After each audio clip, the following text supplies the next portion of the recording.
we all do better when we're supporting each other. So thank you everyone for joining. This is music data or metadata for music artists. It's all about maximizing royalties. And let's see here. There we go. So who am I? Chris, Data, or DJ Honeypants, Damn the Data. Damn the Data is the artist that I go by. Like, that's my quote unquote act. I was born and raised in the San Fernando Valley, in the Northridge area. I've lived in SoCal. I've lived in Washington State a couple times. I've lived in Canada. My first career was a kitchen designer and then an IT professional. I've been singing since I was 4. I've been a musician since I was 13, so 40 years, which means I'm really old. And then I've been writing poetry for 35 years, but I've been a songwriter for 7 months. So I am somewhat, even though I've done a lot of the component pieces, I'm somewhat new to all this. And so everything I've learned, I'm a reasonably smart guy and I'm really good at researching stuff on the internet. I've had to kind of figure out as I go along because the main reason I wanted to do this that I talked to Alex about was that there isn't really a good, like there's not a site I can go, hey, go to that site and you'll learn everything you need to know about metadata. So I've tried to compile everything that I know. It's certainly not complete, but it's reasonably complete and at least it gets you going. So without further ado, we will dive in. So what is metadata? More importantly, why should you care? So metadata is literally data about other data.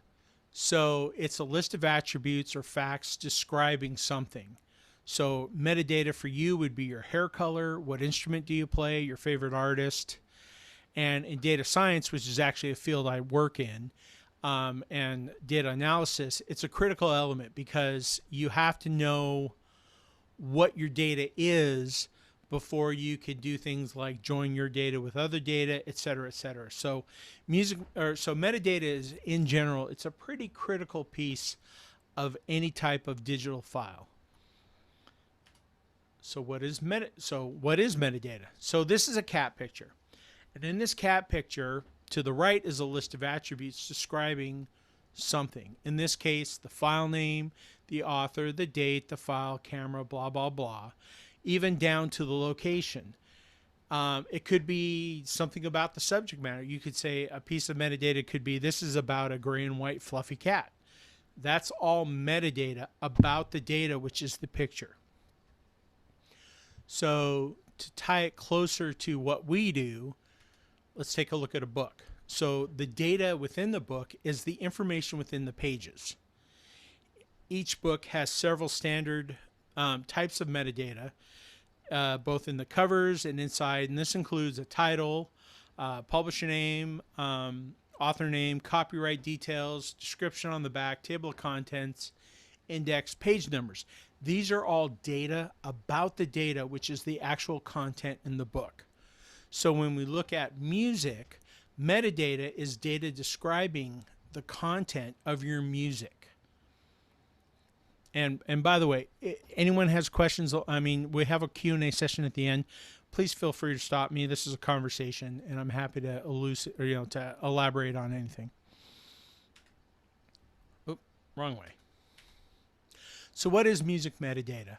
It's data about your music that should be embedded in the digital files. So that's WAV files, MP3s, FLAC, etc. The various different digital files should all have metadata. It can include an album or CD cover or some sort of logo image. It helps music services place or categorize your music. This is one of the critical things that music metadata does. If you do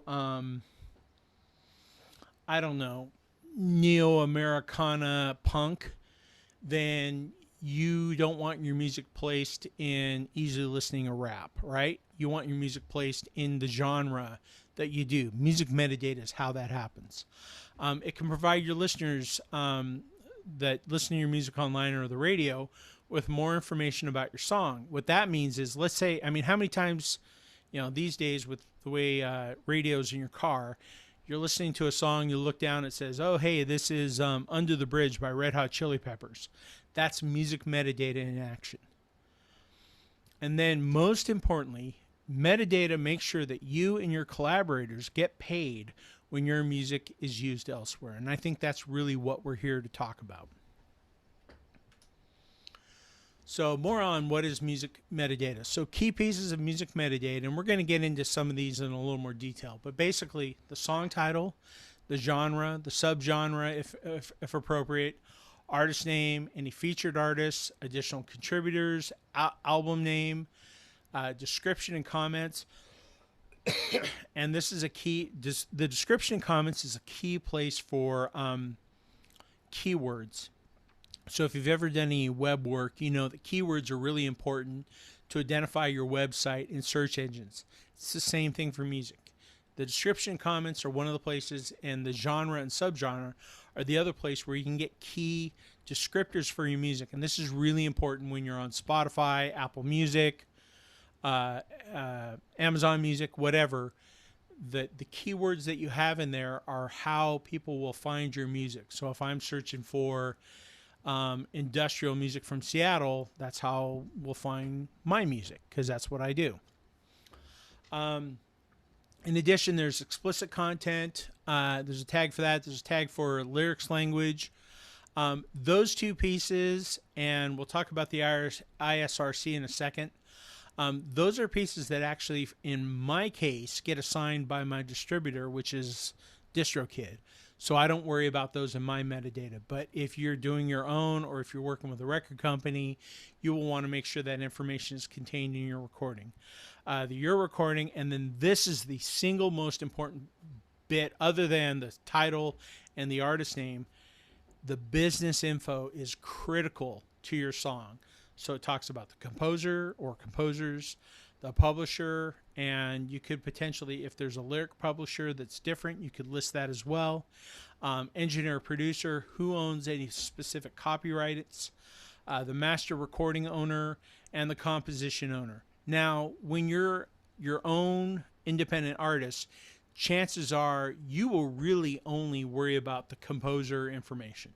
You won't worry about the rest of that. But if you have a relationship with a record label or something like that, you might want to have music, the publisher info, or if you hired somebody to produce your music, you'll want to give credit that way. So those are kind of critical pieces of business info, and we'll get into more of that in a little bit here. The ISRC, which is the International Standard Recording Code. Now, again, I distribute through DistroKid. DistroKid assigns an ISRC, and that's a unique identifier for your music. That's a number that goes to your song that is not like any other song in the world. So when that number follows your song, it's one of the ways that you have a unique identifier for your song.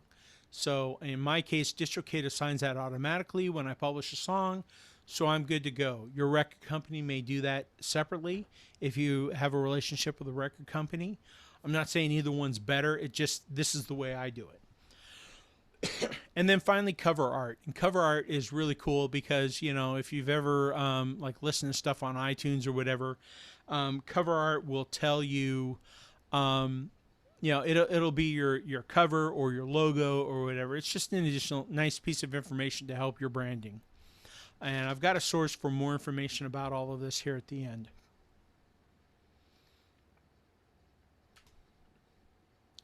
So this is some of the metadata from one of my songs. So this is a cover of Black Celebration by Depeche Mode. I have done my take on it. So in the composer piece, I've got Martin Gore, who's the keyboard player for Depeche Mode and one of the primary composers. He gets 50% of the royalties. The publisher is EMI Publishing. It's cleared through them. There's other publishers listed, but when going through BMI, which is a PRO, which we'll talk about in a second, it goes through EMI, and then EMI worries about it. So I basically assign 50% of the rights to Martin Gore directly and 50% of the rights to EMI. These are what are called splits, and that's a term you'll hear in the music industry. And splits basically are about how do we split up the royalties between the various parties that have an interest in this song. And so for this song, I've got my own, like I get specific licensing assigned to my recording, but the actual publishing and composition rights go to Martin Gore or EMI. And then listed in my comment here, it's a cover of the Depeche Mode classic. For more information or licensing, contact, and that's my music email address. I always like to include that in the comments, because that, if I'm going to send this music out to, say, like a music supervisor for TV or films, I want them to know how to reach out to me if they have any questions or want to formalize a licensing arrangement, which would happen in the case of music for TV or films. And we'll get into why that's really critical and important. So basically the rest of this you see here, I've got, looking at some of the specific areas, title, the album, that's my EP, the genre and subgenre, those are useful for being found on Spotify, etc. The artist, that's me. There's no feature artist in any of my music. There's no producer. We've already talked about these two fields. There's no producer, individual contributors. This was recorded this year. My comment, grouping. Grouping is, I think, an iTunes specific category. To be honest, I don't worry too much about iTunes, so you would want to look into that if that's a major release avenue for you. I've seen some publishing organizations that use that to record splits. I don't know that I agree with that, but anyway, grouping is not something I use, but I included it because it's something that is listed in some of the source sites that I list in my deck here. Disk number, I don't worry about. Directory, that's the directory on my computer where this music is located. And then BPM and initial key. And I like to have those because if a DJ is going to try to mix my song into, and this is something Alex will know a lot about since he's a top-notch DJ.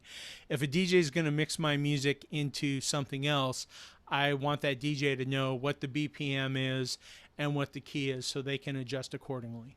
So it's just kind of a courtesy sort of thing. And then the Isrc I leave blank because DistroKid pumps that in on my behalf when I push the music out. And then you see my image. This is my logo. It's a no background logo, so that's why it has this little weird circle behind it. But that's basically the primary metadata here. So how can I find out who to credit when it's a cover song? You're going to want to know how to push your splits out into your metadata. So to do that, for me, because I'm a member of BMI, I go to repertoire.bmi.com. It's BMI song view, and I can look up. I should have actually done the one for Depeche Mode since that was the song, but I can look up like Black Celebration. There's this writer composer. That's a drop down list. You can put title or a lot of other things. So I can do a search for Black Celebration by title. It'll come up and it'll have that information that I had in my splits. This is super useful, and it's one of the benefits that I have as a BMI member, and we'll talk about PROs in a minute.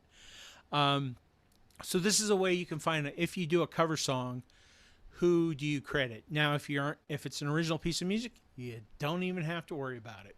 But it's a good tool because I do a mix of covers and originals.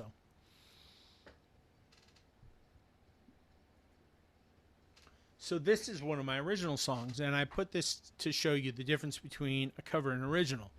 So a lot of this information is the same, but when we get down to composer, it's just me. It's got my BMI music. It says I get 100%. The publisher's been left blank on purpose. There's comment about the song. Again, it's a song about codependency. Contact me. This is an example of what's called a one-stop. And as a independent artist, that's a really critical piece of information, because when you're a one-stop, that means you're a one-stop shop. That means if somebody wants to license this song, if somebody wants to take Broke Me Like a God and throw it on an episode of American Horror Story or whatever, they only have to talk to me about it. They don't have to worry about any kind of publishers or record companies or anything else. And that's not saying, believe me, I'm not saying record companies are bad. I'm just not important enough to be on a record company or to have a record deal. So record companies are awesome. There's a lot of really good stuff that they do. In this case, I'm totally 100% independent, so I don't have to worry about that in my splits. If there were a record company involved, perhaps I would have more information here. So again, this is an example of a one-stop. If you look down here on directory and BPM and key, or sorry, not directory, but BPM and key, this is 105 beats per minute. It's the key of E. So again, that's for any DJs that want to mix my music. They have that information there if they need it. So again, what is one stop? In its most basic form, it's extremely clear cut. A one stop is a track that has all assigned rights cleared, and a one stop shop is a library, publisher, label, or other rights owner, creator, or holder authorized to represent all assignable rights to a particular track or set of tracks for sync licensing.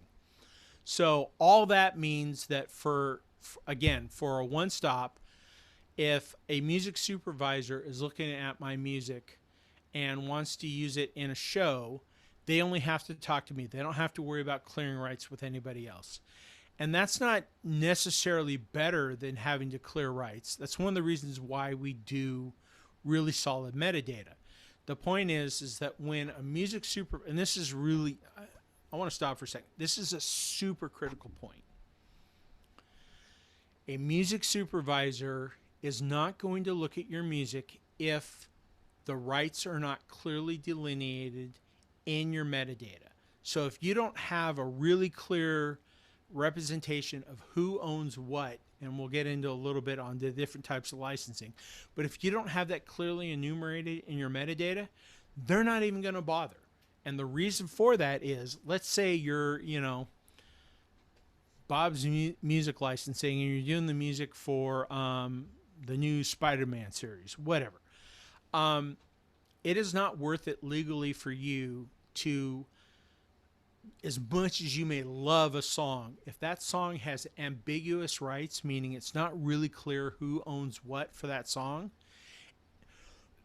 you're not going to try to use that song for music, because if you use that song and all of a sudden it turns out somebody comes out of the woodworks and says, hey, I own the lyrics to that. What the hell? Why am I not getting paid? That can cause major problems for the studio, and most importantly, the personal reputation for these music supervisors is on the line. So they will not, unless they know 100% clearly who owns what, they will not use your music. And synchronization licensing is the best way for an independent artist to make money. It is critical. If because the reality is, we have 6 people on this call. Chances are none of us are ever going to be famous. The chances are none of us are ever going to sell out the Coliseum in LA or whatever.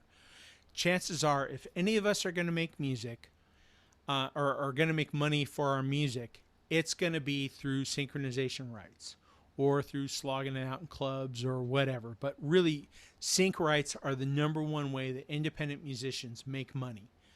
And independent musicians are popular among music supervisors for the very reason that, let's say you have a song that's it's a blatant ripoff of a Chili Peppers song. You go, wow, that song really sounds like Danny California, but it's something else. The music supervisor can pay $100,000 for Danny California, or they can pay $10,000 for your song. What are they going to choose? They're going to pick your song. And that's how independent artists make money in the music industry these days. Gone are the days where Arista or EMI is going to snatch you out and they're going to groom you. Those days are gone. Getting that kind of notoriety in the music industry is like winning the lottery. And probably, to be honest, none of us are young enough and pretty enough to win that particular lottery. So the way for us to make money is through sync licensing. And the way to make money through sync licensing is to have your metadata in order.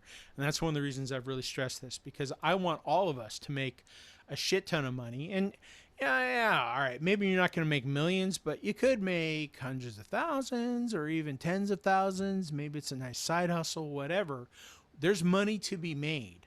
And again, music supervisors and that for those who don't know, a music supervisor is the person in a TV production or film production or in an advertising firm. Their job is strictly to come up with the soundtrack, negotiate the rights. It's a mix of like music and business. Sometimes they do some composing, but generally their main job is to negotiate the rights for music. And so we want to make that as absolutely easy as possible. We want to eliminate any blockers for them to use your music for a particular song or for a particular show. So that's the whole reason why we stress this whole thing about metadata and sync licensing. Hey, Chris, real quick. I saw a question in the chat from Prashant. Can you define sync licensing one more time, please? Actually, Prashant, if you can wait, I'm going to go over the different types of licensing. So I'll explain it in a minute, just because I have a slide on that. So before we get there, how do you edit your metadata? There's a variety of different ways. You can do it in iTunes, apparently. I'm not a Mac guy. I'm an old school, because I'm in IT, I'm a Windows guy. I hate Mac. So I know I'm different than most of the music industry. They love Mac. Apparently you can do it in iTunes. There's a ton of shit on the internet that tells you how to do that. You can do it directly in Windows. I've got to be honest, that has not worked well for me. So I use a tagger program like MP3 Tag. It's free. I throw the guy $5 a month or whatever because it's worth it to me. MP3 Tagger is what that's the screen that you're looking at here, and I don't get any cut of it if you guys decide to use that. I just happen to like that program because it's easy to use. You can customize what tagging you use. So some of these fields are fields I've added. It's super easy to use and it's real cut and dry.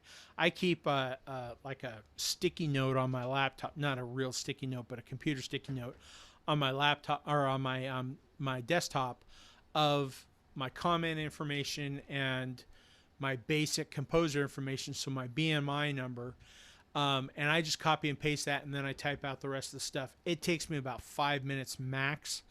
And once I have this set, then it's done. And every time I do a different version of, like, meaning, an MP3 or a WAV file of this song based on my FLAC, which is my master track, it copies that information over already, including my cover page, which you see there. So that's what I use. You can use whatever you want. I personally find MP3 Tag about as easy as it gets. So before we get into sync, I just want to talk really quickly on a performing rights organization, or a PRO. It's a company that collects the royalties owed to you after every performance of your song. And this has to be a public performance. So it means when you play or somebody else plays your song live, when your song is played in a public place like a restaurant, a dance club, even a grocery store, if they're playing your music over the speakers, you need to get paid. Well, I don't know. We don't need to get into semantics of that, but basically that's usually managed by a third party, but whatever. If you land a sync licensing deal and your song is on a TV show, a commercial, or in a video game, your PRO collects your royalties for that. Or if a radio station plays your song, the PRO collects royalties. And the way it gets the hands on the royalties is via what's called a cue sheet, which is something that whoever the user is, and nightclubs know this, restaurants should know this, or they use like something like Muzak, which manages it for them, a radio station, etc. They've know what a cue sheet is. They fill that out. They send it to the PRO, and PRO asks them for a check, and then they distribute the rights based on who sings what. There are two primary PROs in the United States, one of which is BMI, which is Broadcast Music International, I think, or something like that, and one is ASCAP, which is the American Society of Composers and Performers. BMI started out as a music industry group, so record companies, radios, big media radio stations were the primary users of that, and then ASCAP was formed in answer to that for being a performer-centric organization. The reality is that nowadays none of that matters really. I mean, there's way more information than I'm prepared to go into on the internet for what the difference between these two groups. For me, the difference was it was free to sign up for BMI with a 2-year commitment versus $50 to sign up to ASCAP for a 1-year commitment. Neither one has recurring membership fees, so once you're signed up, it's it for unless you decide to change. There's a gal on the internet who used to work for BMI that does a pretty good, you can find it real easily on YouTube, that does an explanation between the two groups. I'm not going to recommend either one. For me, because I'm cheap, I signed up for BMI, and because I knew in 2 years, it probably wasn't going to make enough of a difference for me to worry about signing up to ASCAP. If I get really big in the next 2 years, I may choose to switch. Whatever. I'm not terribly worried about it. There's a link here, which when we send you guys the PDF, you'll be able to do your own research on it. It doesn't matter to me, it doesn't matter as much what PRO you have. It matters that you have a PRO. There's a lot of tools, online tools and stuff that go with BMI, which I personally like. I like being able to research. They both do a pretty good job of communicating. I like to research who, because I do some cover songs, it's nice to get that information kind of at my fingertips. It's easy to search. But I think you need to be the judge of what's best for you. So finally, to answer Prashant's question, and I think this is the last slide, we'll talk about types of licensing. So there's 6 major types of licensing, and I'm actually going to go from the bottom up because the bottom 4 are pretty negligible. You're not really going to run into them very much. So starting from the bottom, a theatrical license. If you wrote a song that was going to be used in a musical that's going to be performed on a stage, a theatrical license would be how you get paid. I'm not particularly personally worried about that. If somebody wants to use my song for a musical, then I'll figure it out when I get there. But there's not a lot of musical licensing that happens. Print rights license, very similar. If you were going to produce a songbook of your songs, or somebody wanted to produce a songbook and have the actual the actual chords and notes and stuff that go onto your song, and print that out as part of a sheet music compilation, or even as an individual song, a print rights license would be what is used. It's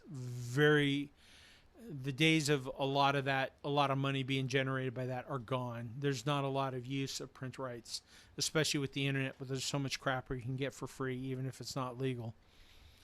A public performance license, the site I got this from lists this as the most common form of music license issued today. I kind of disagree with that. I think that actually is a sync license.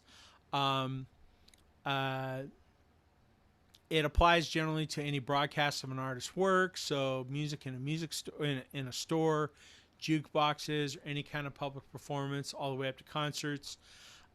This would be that cue sheet that PROs perform.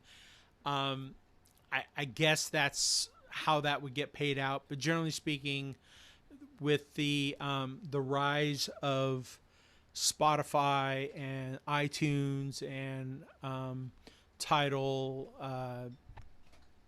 Amazon Music, whatever, this isn't a major source of revenue. And generally speaking, these companies know what to do. They go to BMI, SESAC, which is in Europe, or ASCAP. I believe SESAC is in Europe. PRS is another one in Europe, and they'll go to them and manage that for you. Master license, that's a little more complex. It's specific to who owns the actual physical recording of the song. So, and Alex, you can correct me on this, but I believe as a record company, if you guys create a master, you actually own the master of that song as part of your splits. So, again, for me as an independent artist, I don't worry about that. But if you have a relationship with a record company, that's another license that if somebody wants to use, either to do a cover or to say,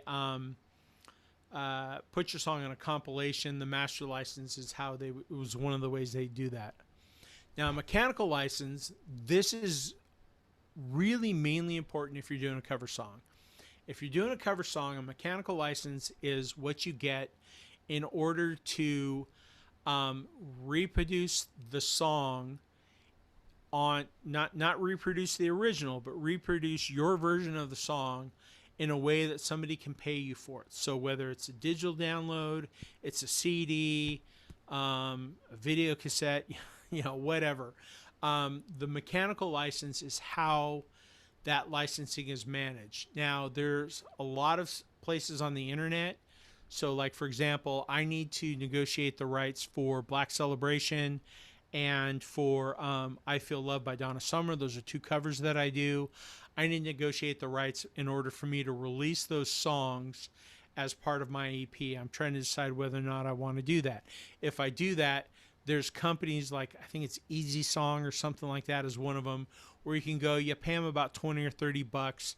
They give you 25 downloads, which if you're just starting out is more than enough, and you pay for the rights. And you basically pay for, like, there's a big chunk, like 19, 20 bucks are the general mechanical rights, and then you play, there's established per song royalties that are established by the U.S. government that you would pay. And usually you pay, you book like 25 or 30 downloads of that song, and if you get more, then you buy more.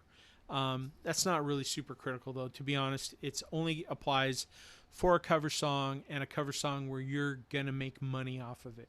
So, for example, if you're putting that song on Spotify, and you don't have to worry about the mechanical license. Spotify already takes care of everything else.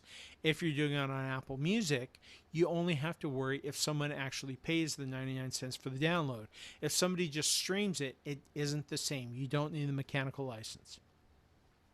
Finally, there's the sync license, or the synchronization license. And this is the method of licensing that refers to music that's going to be paired with some form of visual media. So commercials, studio films, advertisements, TV shows, that kind of stuff, potentially corporate videos, that sort of thing. A sync license is where you're going to make your money. And generally speaking, a sync license, you're going to make your money by selling to, and there's a bunch of ways to do it. And I don't want to get into it on this presentation, but there's a lot of information out there on the internet. If you search for sync licensing, there are companies that will represent you. They take a little chunk, they give you a chunk, and your music's used on Smallville or whatever. I haven't watched TV in years, but let's say Ted Lasso. They use your song on Ted Lasso. Every time it's streamed, you get a small chunk, and that's all managed through sync licensing. This is the best way for an independent artist or an artist that has a small audience to make money. If you can get your song licensed to a television or some other type of production, it's a great way to make money. And so that, in order to do this, to tie it kind of all together, because this is my last slide, and then we can open up for questions, you need to have your metadata in line, and you should probably belong to a performance rights organization. If you do those two things, chances are pretty good, if your music's popular enough, you will get picked up by a TV show, or a movie or what have you, and you can make residual money from that. And there are artists who that's all they do is they write for TV and video. You never hear their name. Nobody's famous, but it pays for their house in Woodland Hills. That's, $1.2 million, and buys them new cars every once in a while and pays for their vacations, all of that stuff. So this is a great way to make money. So I believe, at that point, thank you for your time. Any questions that folks have, please go ahead and ask. We have about 15 minutes or ish.